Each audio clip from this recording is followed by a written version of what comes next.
Assim está escrito, livro do Apocalipse, capítulo 2, versículo 17. Quem tem ouvidos, ouça o que o Espírito diz às igrejas. Ao que vencer, darei eu a comer do maná escondido, e dar-lhe-ei uma pedra branca, e na pedra um novo nome escrito, o qual ninguém conhece, senão aquele que o recebe. Senhor Jesus, aqui estamos, meu Deus, mais uma noite de terça-feira, mais um culto de instrução, oração e doutrinação. Queremos te rogar, meu Pai, que o Senhor faça-se presente como sempre, e venhas, meu Deus, com o propósito de alimentar as nossas almas, pois aqui estamos, meu Deus, com o objetivo de te engrandecer, te enaltecer, te adorar, te glorificar, te bendizer, na beleza da tua eterna santidade. Claro, queremos por fim ser alimentados pelo Senhor com a tua palavra, que é o pão vivo que desce dos céus, o pão, meu Deus, capaz e suficiente para nos alimentar, para nos fortalecer e nos dar vida e vida com abundância. Assim, meu amado, venha e a todos abençoe, em nome de Jesus. Amém. Deus abençoe, podem sentar. Antes de entrar no corpo da mensagem, eu gostaria de fazer uma observação e analisar com os irmãos a necessidade que não só a igreja tem, mas muitas áreas da vida humana tem, é necessidade de líderes. Eu percebo que estamos vivendo, de certa forma, uma carência de líderes. A ciência psicológica diz que o filho mais velho, ele desenvolve uma capacidade de mandar, de chefiar, porque quando o pai sai de casa ou a mãe sai de casa, deixa com o filho mais velho a responsabilidade de cuidar dos outros, então ele fica com a responsabilidade de dar ordem. O filho mais novo, ele desenvolve uma capacidade de obedecer, porque tanto o mais velho como os demais que são mais velhos do que ele costumam lhe mandar fazer algumas coisas, e ele desenvolve essa condição de obediência.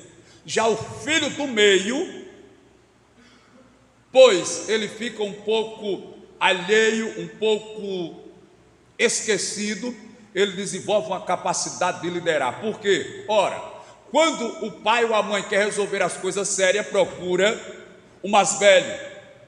Quando o pai e a mãe quer dar carinho, procura o mais novo. O do meio sempre fica meio que desprezado, e esse desprezo faz com que ele desenvolva uma capacidade de resolver os seus próprios problemas, de solucionar os seus próprios problemas. Então a psicologia diz que essa pessoa, ela acaba desenvolvendo uma capacidade de liderar, porque líder é aquele que não espera para os outros, que não depende dos outros, que não fica esperando para os outros. Se alguém vai fazer, ele vai. Se ninguém for fazer, ele vai, porque ele se sente na condição, no chamado para liderar.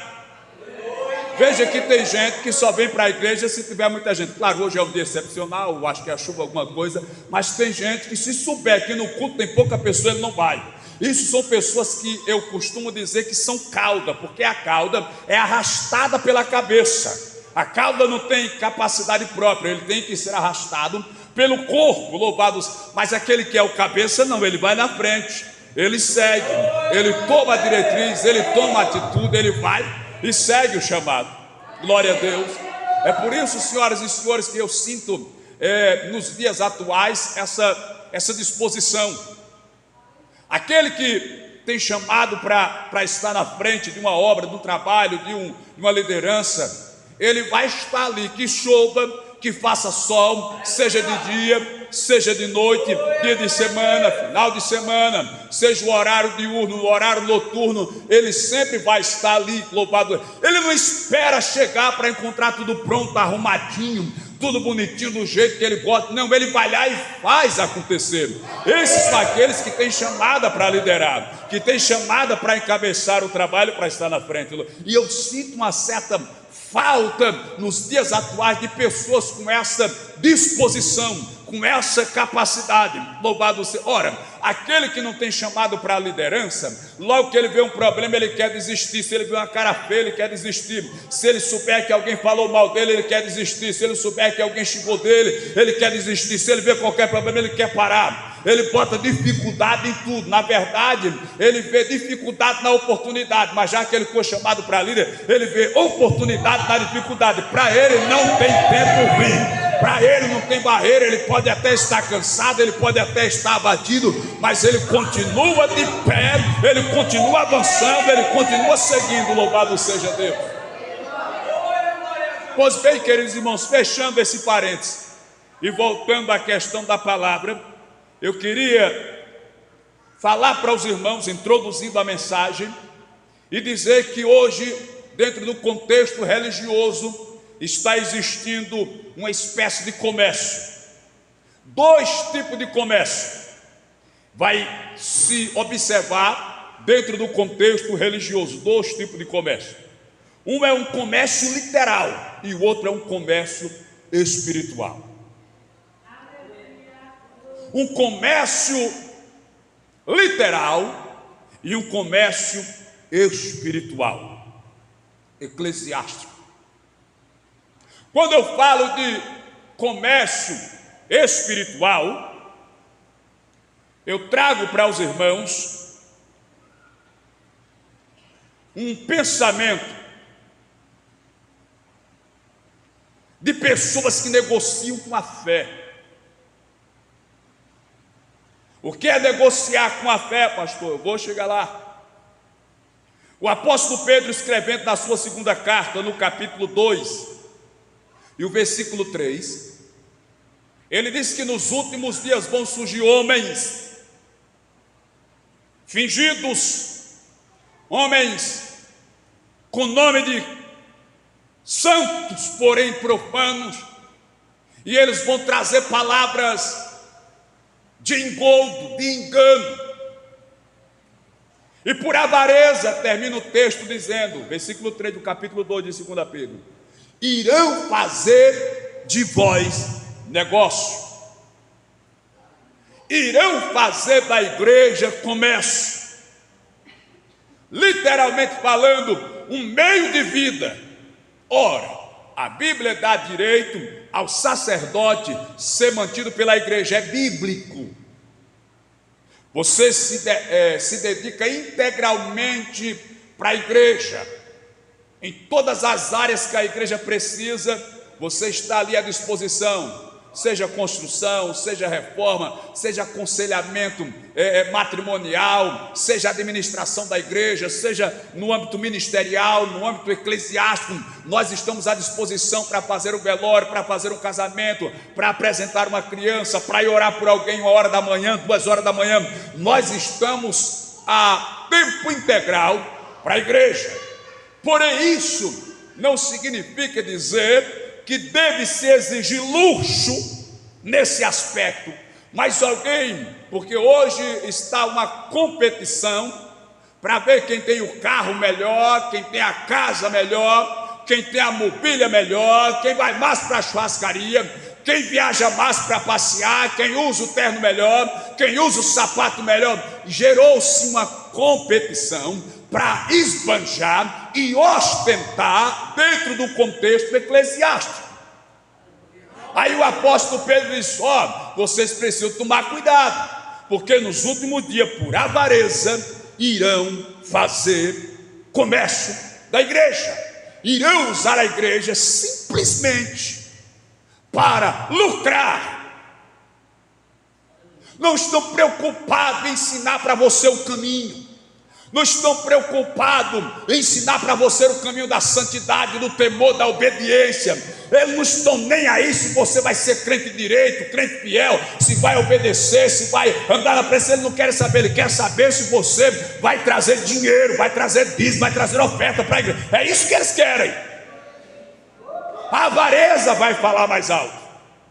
Então vão querer fazer da igreja negócio, barganhar com a fé, lucrar com a fé, às vezes se aproveitar da sua humildade, da sua simplicidade e de forma maliciosa tirar proveito, às vezes da sua boa vontade, da sua fé, do seu temor para com Deus, porque vai se criar uma história muito bonita, falando da necessidade que a obra está ou tem, e mostrando uma maneira de que você vai ser altamente recompensado, acaba mexendo com o seu psicológico e você aceita.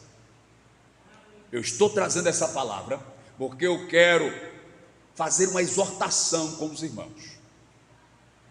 Eu já coloquei isso nas minhas redes sociais, já falei isso aqui algumas vezes e vou repetir. O fato de haver homens que fazem da igreja negócio, não se assuste com o que eu vou falar, serve de lição para a gente. É porque por aí tem muita gente que se trata como mercadoria na igreja. Tem gente que se vende por propostas dentro do contexto eclesiástico. Eu sou grato a Deus pelos irmãos que nos auxiliam. Alguns vieram de outras congregações a congregar conosco. Hoje são obreiros, mas eles mesmos dão testemunho e dizem: eu fui congregar ali com o pastor na Assembleia de Deus Vida e Fé, mas ele não me prometeu nada.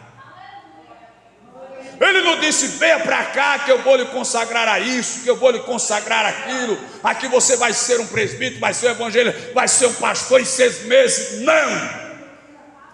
Então isso já me deixa feliz, já recebe de mim um voto de confiança, que não vieram nem porque eu ofereci nada e nem porque eles me pediram nada. Vieram com o objetivo de servir, adorar, glorificar, bendizer, engrandecer e fazer a obra do eterno Deus. Mas às vezes alguns se colocam em oferta, em promoção. Mas nós não podemos seguir esse raciocínio. Veja, eu estou falando que existem 2 tipos de comércio dentro do meio religioso: o literal e o espiritual. Eu estou falando do espiritual. Eu estou falando do comércio espiritual.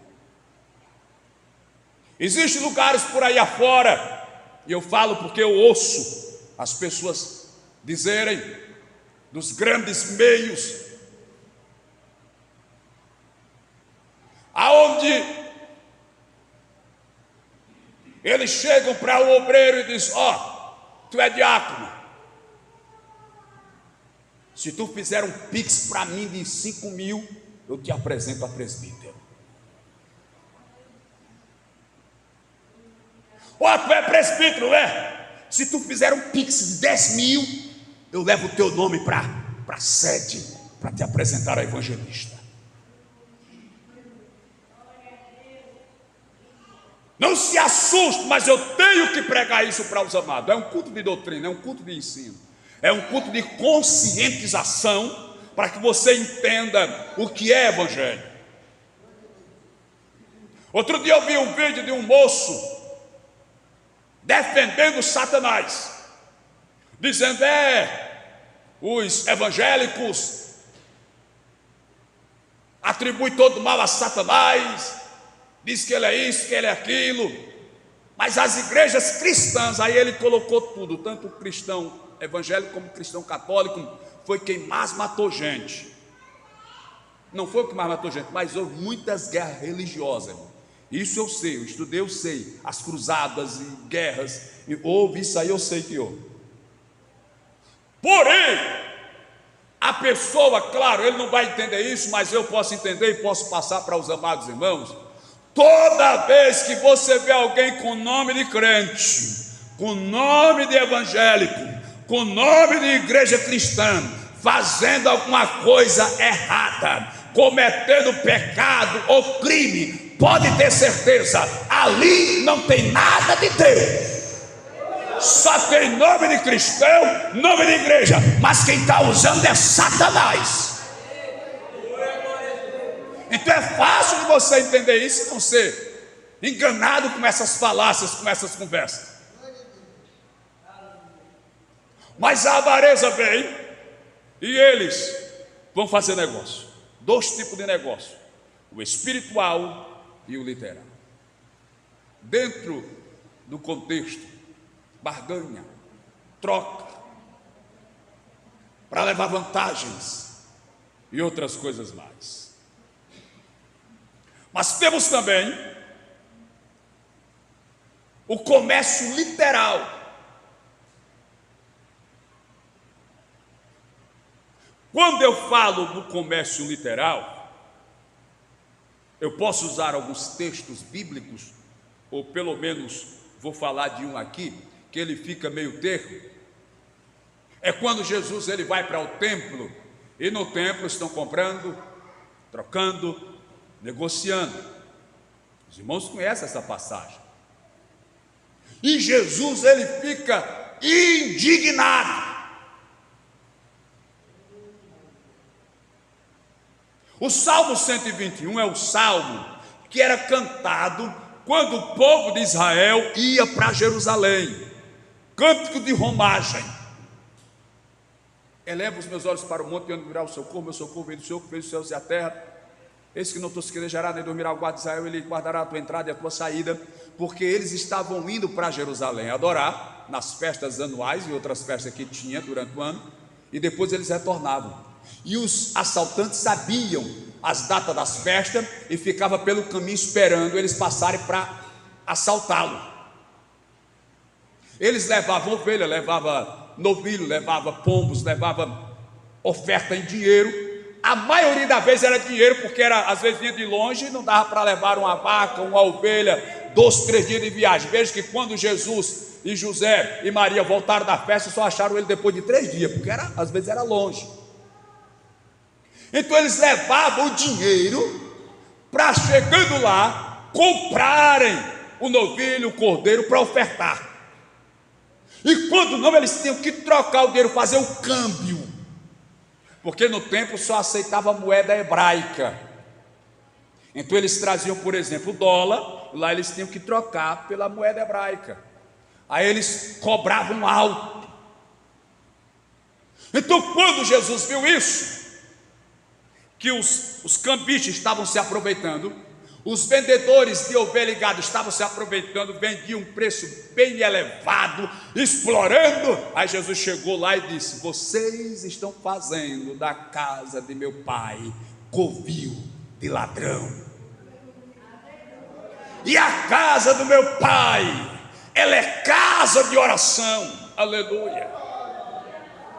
Não se vê a casa de Deus para se negociar, se vem para orar, se vem para adorar. Eu sou a favor que a irmã, o irmão, quando vier para a igreja, pegue a sua melhor roupa. Eu sou a favor,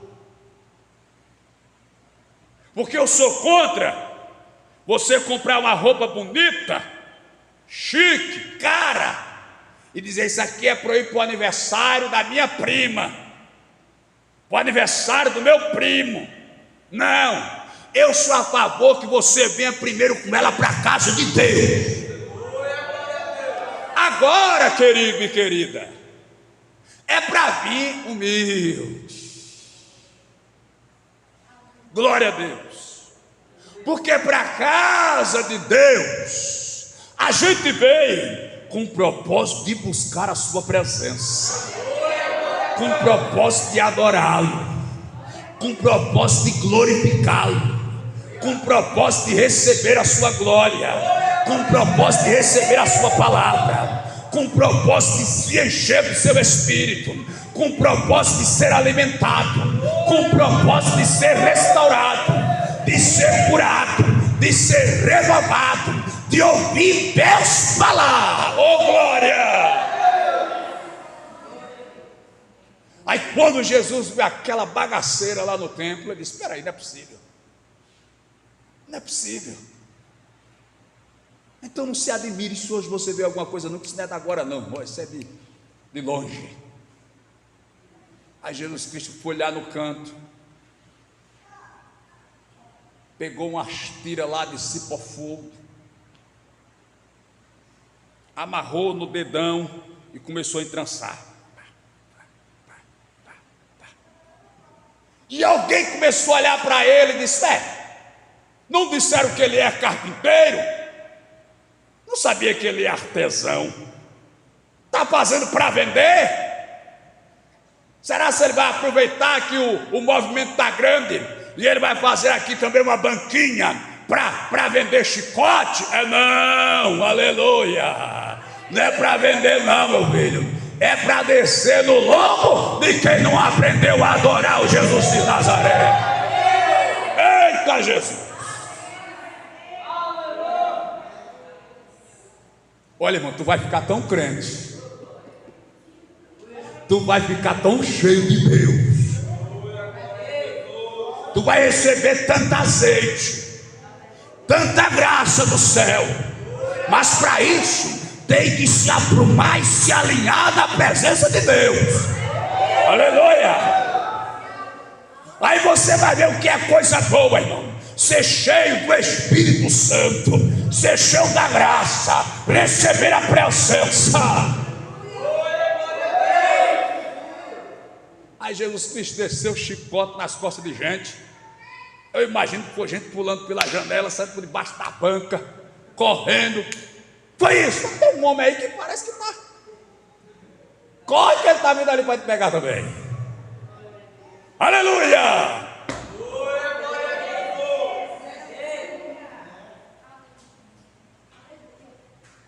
Derrubou a mesa dos cambistas, aquele lava-fero. Jesus estava dizendo assim: vocês estão pensando o quê? A casa do Pai é enorme.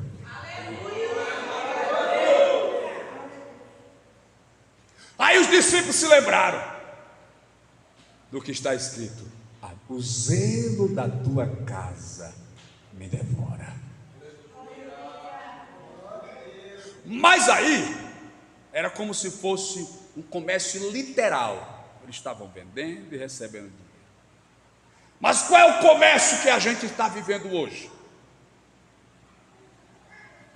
O comércio de hoje, no sentido material, é que eles lá fora estão vendo que o mercado gospel, como eles chamam, o mercado evangélico, cresceu.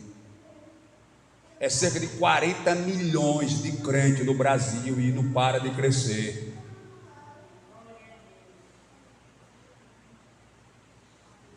Então os crentes, eles têm a sua forma específica de se vestir, de consumir, de trajar, então eles estão investindo pesado. Só que alguns metidos a esperto, a sabido, alguns artistas lá do mundão, percebendo isso, estão querendo usar de artimanha, estão querendo fazer comércio dentro da igreja, estão querendo entrar na igreja dizendo que é crente, para gravar alguns hinos dizendo que é de Deus, simplesmente para vender, porque acha que dá retorno. E seja sincero, você é crente fiel, temente a Deus. Se trouxesse para aqui, por exemplo, Zezé de Camargo e Luciano, você não ia porque você é crente, ou tu é fã do rapaz, tu é crente agora. Aí você não ia porque você é crente, mesmo que quando você era do mundão, você gostava, né? Eu amo, olha que miserável. Mas agora você é crente. Aí eles chegaram aí, mas agora eles são convertidos. Você até pediu um autógrafo. Rapaz, está aí o Zezé de Camargo e o Luciano, são crentes agora, vieram cantar para Jesus. E aquele multidão de gente. sabem que quando alguém é artista lá no mundo, famoso, e se converte, todo mundo quer ouvir o seu testemunho, todo mundo quer ver de perto, todo mundo quer estar lá. Então eles pensam, vai dar certo para mim, vou ter um retorno bom. Aí tentam fazer comércio, negócio dentro da igreja, mas tu tem que ser crente, meu irmão, aleluia. Eu não lembro qual foi o ano, eu estava em uma convenção aqui mesmo em Maceió, em um hotel chamado Ouro Branco, 4 estrelas. A convenção foi lá, e eu tinha terminado a reunião da manhã. A gente subiu para o térreo para dar uma olhada na vista do mar, eu e alguns irmãos, que o pastor Marconte. E quando a gente estava na porta do elevador para esperar o elevador chegar para a gente pegar e subir, o elevador desceu, a porta se abriu, aí tinha um cidadão de branco, um chapéu branco na cabeça, olhando assim meio de lado. Aí quando a porta do elevador baixou, ele fez. Era o tal do Alcimar Monteiro, acho que vocês nem conhecem, era um forrozeiro que tinha por aqui. A gente todo deu nem bola para ele, meu irmão. Ele achou que a gente pedia droga, pô. Eu falei até errado.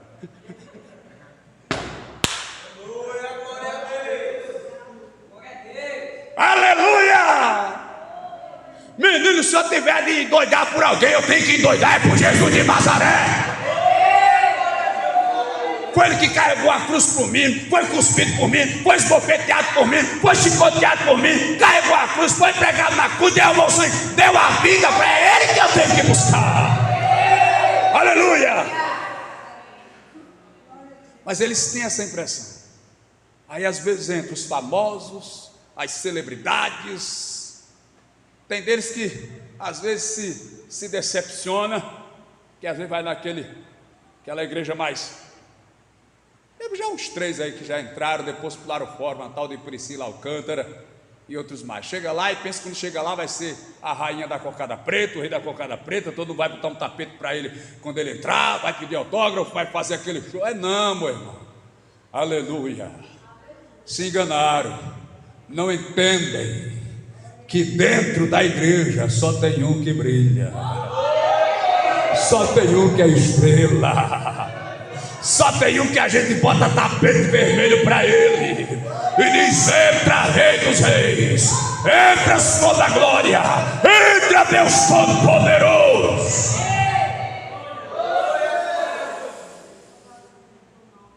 Mas aí eles criaram essa impressão. Só que isso, queridos irmãos, está maculando o Evangelho,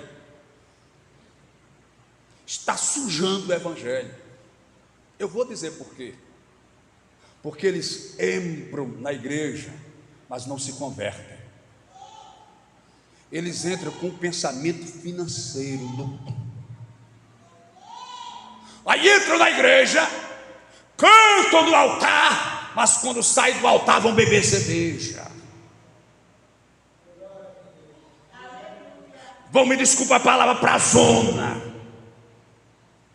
Vão trair a mulher quando a mulher vai trair o marido.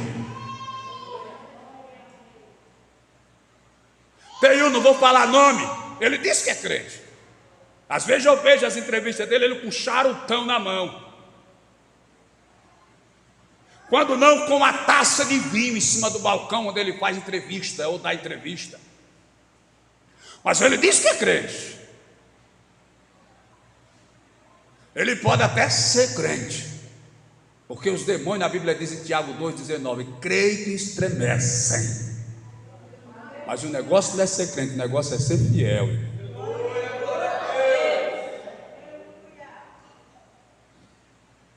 E não tem como, queridos, nós aceitarmos que alguém seja de Deus e viva igual ao mundo. Não tem como.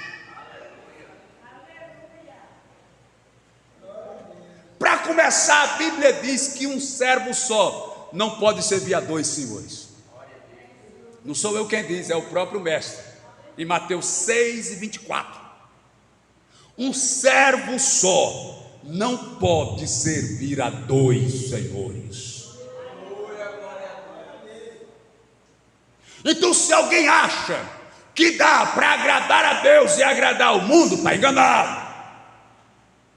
O meu pai, graças a Deus, morreu crente, mas ele tinha uma proposta para a gente quando a gente era menino, que graças a Deus a gente nunca precisou usar, nem vou precisar, nem ele mesmo. Mas ele dizia: olha meu filho, não dizia assim, olha meu filho, mas ele dizia assim para os vizinhos, conversando com os amigos: na vida tem que ser bem com Deus, bem com o diabo.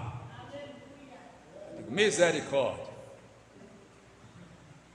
Fazia até ilustração, disse que o rapaz ia passar pela ponte, aí o diabo apareceu lá: sei, a ponte é minha, você não passa por aqui não.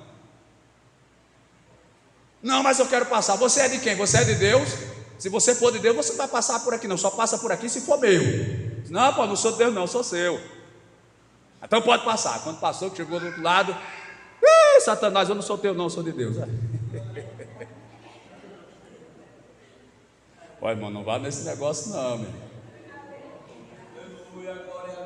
Com Deus, ou você é de Deus ou não é de Deus. Um servo só não pode servir a dois senhores.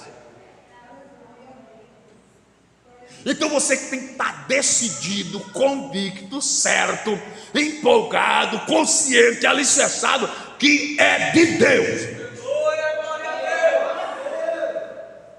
Porque se você ficar nesse meio termo, você nem recebe a bênção de Deus e nem desfruta do mundo. Nem desfruta do mundo, nem recebe as bênçãos de Deus. Então você tem que decidir: eu sou de Deus. Dê o que der, venha o que vier, levanta o que se levantar, mas eu vou ser de Deus. Aleluia! Mas aí eles ficam nesse meu termo. Malaquias é quem diz no capítulo 3, versículo 18, é o último dos profetas do Antigo Testamento nos livros. A última parte do texto ele diz assim: e outra vez vereis a diferença entre o justo e o ímpio, entre o que serve a Deus e o que não serve. É diferente, irmãos. É diferente. Logo, quem não é crente já vê em você a diferença. O seu jeito de falar é diferente, porque você não fala palavrão. E se você é crente e está falando palavrão, se converta. Não fala não, o crente não fala não. O crente pode levar uma topada de arrancar a unha do dedão ou o dedão todo. Ele fica vermelho, a pressão sobe. Glória a Deus!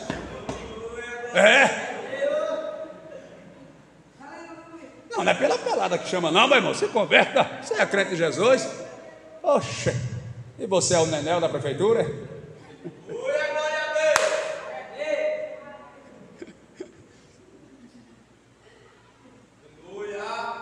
Se lembrou. Glória a Jesus. Está entendendo, meu irmão, que tem diferença? O jeito do crente falar é diferente do jeito do mundo. A forma de se expressar. No trabalho o crente é diferente. No namoro o crente é diferente. No casamento o crente é diferente.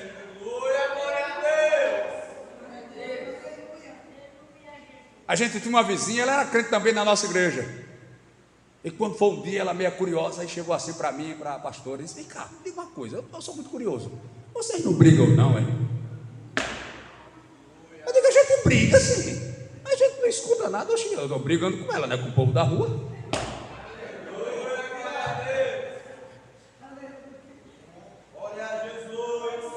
Porque tem uns casal, meu irmão, disse que o pastor ia visitar um casal de crente da igreja dele. Quando ele chegou na porta, a panela de pressão passou assim.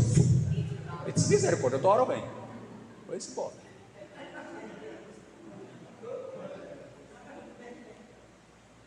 Não, irmão, o crente é diferente, meu irmão. Aleluia. O esposo está estressado, vai para o joelho, minha irmã. Está estressado, a esposa vai para o joelho, meu irmão.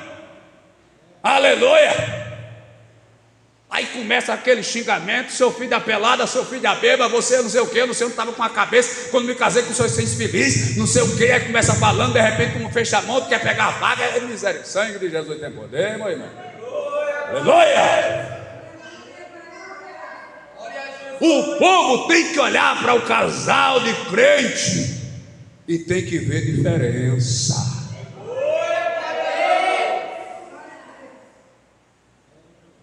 Agora, mulher e marido ia palavrão para lá e palavrão para cá, seu filho dessa, sua filha daquela, e o povo escutando na rua, e misericórdia. Ainda teve um casal que botou a placa assim na porta de casa: essa casa é do Senhor Jesus. E todo dia era uma briga. Aí o vizinho se abusou, chegou lá embaixo da placa e colocou: a casa é do Senhor Jesus, mas está alugada para Satanás.